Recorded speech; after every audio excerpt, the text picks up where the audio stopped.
நெல்லையில் தேர்தல் பரப்புரை பொதுக்கூட்டத்தில் முதல்வர் ஸ்டாலின் பேசி வருவதை தொடர்ந்து பார்த்தார். கோடிக்கணக்கான மக்களை நடுத்தெருவில் நடக்க வச்சார்.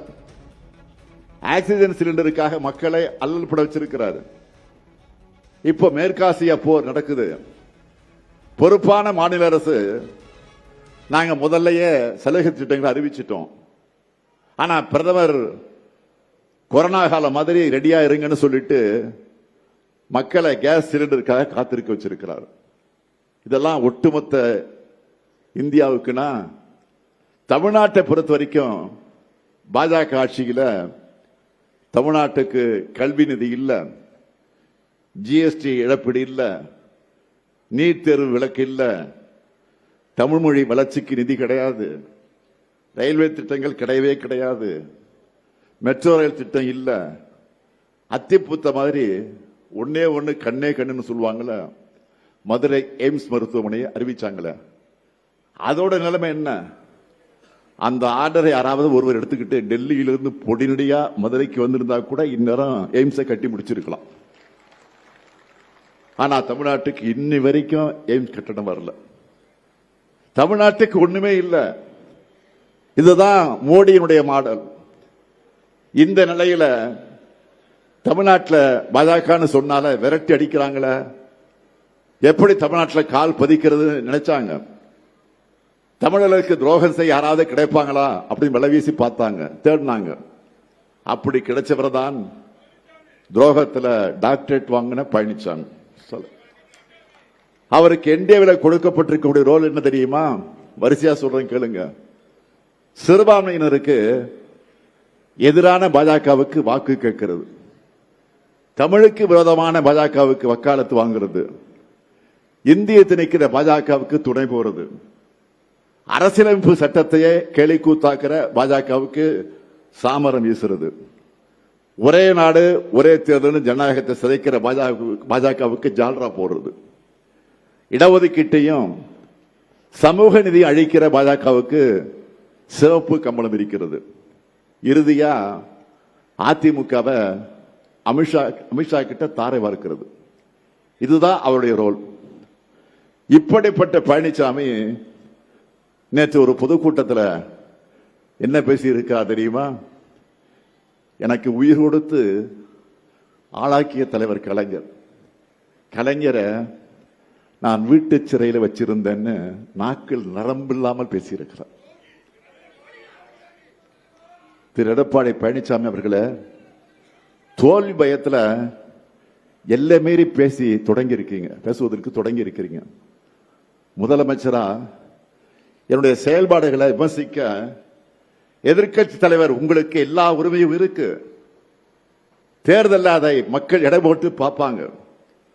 உங்களுக்கு தக்க பதிலடியாக கொடுக்கத்தான் போறாங்க. ஆனா தலைவர் கலைஞருடைய மகனா என்னுடைய உறவை பற்றி ஒரு சொல் பேசக்கூட உங்களுக்கு எந்த உரிமையும் கிடையாது, எந்த தகுதியும் கிடையாது.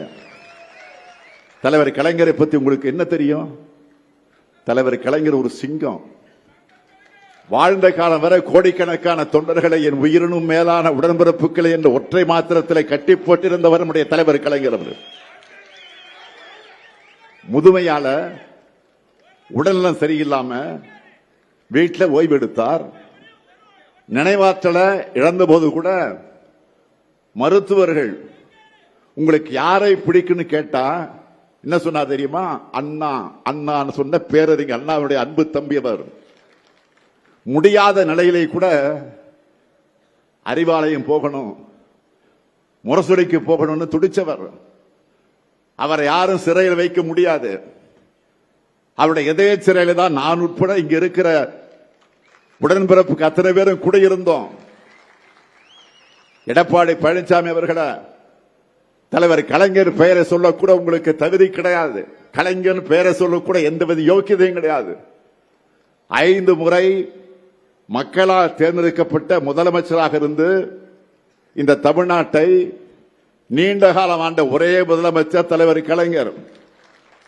அவருடைய கடைசி ஆசை என்ன? அவருடைய தலைவர் பேரறிஞர் அண்ணா அவருக்கு அருகே அடக்கம் செய்யணும். அதுக்காக நானே அப்பாக்காக இல்ல, தலைவனுக்காக நானே உங்க வீட்டு படியேறி வந்து கையெடுத்து கும்பிட்டு கேட்டேனே. என்னுடைய தந்தைக்காக அல்ல, தமிழகத்துடைய தலைவர் அவர். அவருக்கு கடற்கரையில இடம் கொடுங்கன்னு அந்த சோக சூழ்நிலையில் கூட உங்க முன்னாடி வந்து நின்றேனே, கொடுத்தீங்களா? இரக்கம் இல்லாமல் மருத்துவர் தானே நீங்க.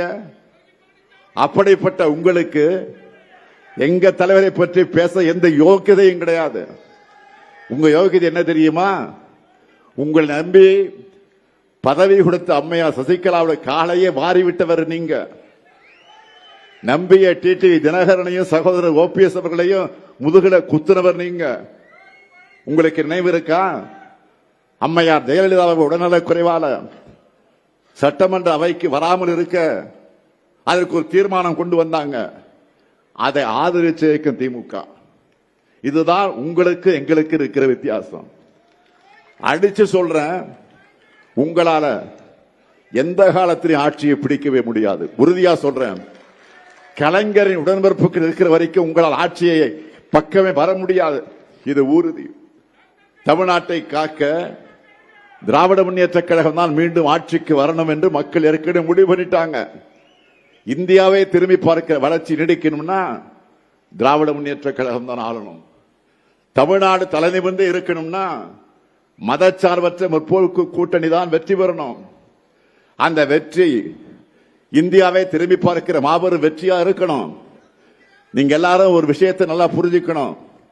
நாம போராடுவது திமுக வெற்றிக்காக மட்டுமல்ல, நம்முடைய கூட்டணியுடைய வெற்றிக்காக மட்டுமல்ல, தமிழ்நாட்டினுடைய வெற்றிக்காக. மறந்துடாதீங்க. எனவே அரசியல் வெறுப்பு, அந்த வெறுப்புகள் எல்லாம் அப்பாற்பட்டு நம்முடைய தாய் தமிழ்நாட்டை காக்க தமிழ்நாட்டு மக்கள் அனைவரும் திமுக தலைமையிலான மதச்சார்பற்ற முற்போக்கு கூட்டணியை ஆதரிக்க வேண்டும் என்று நான் கேட்டுக் கொள்கிறேன். அதற்கு ராதாபுரம் சட்டமன்ற தொகுதியில அப்பா அவர்களுக்கும், பாளையங்கோட்டை சட்டமன்ற தொகுதியில அப்துல் வஹாப் அவர்களுக்கும், திருநெல்வேலி சட்டமன்ற தொகுதியில சுப்பிரமணியம் அவர்களுக்கும் உதயசூரிய சின்னத்தை ஆதரிக்கணும். அதேபோல் நாங்குநேரி சட்டமன்ற தொகுதிக்கு காங்கிரஸ் கட்சியை சார்ந்த வெற்றி வேட்பாளர் ரூபி மனோகரன் அவர்களுக்கும், அம்பாசமுத்திரம் சட்டமன்ற தொகுதியில பிபி துரை அவர்களுக்கும் கை சின்னத்தை உடைய பொன்னான வாக்குகள் அளித்து வெற்றி பெற வைக்கணும். அமையவிருக்கக்கூடிய திராவிட மாடல் 2.0 ஆட்சியில எங்களுடைய சாதனைகளை நாங்களே முறியடிக்கக்கூடிய அளவுக்கு சிறப்பான ஆட்சியை, தமிழ்நாட்டை புதிய உயரங்களுக்கு கொண்டு செல்லக்கூடிய ஆட்சியை நாங்கள் வழங்குவோம். உங்க எல்லாருடைய ஆதரவோடு மதச்சார்பற்ற முற்போக்கு கூட்டணி தமிழ்நாட்டை காக்கும். வெல்வோம் ஒன்றாக, வெல்வோம் ஒன்றாக, வெல்வோம் ஒன்றாக. நன்றி, வணக்கம்.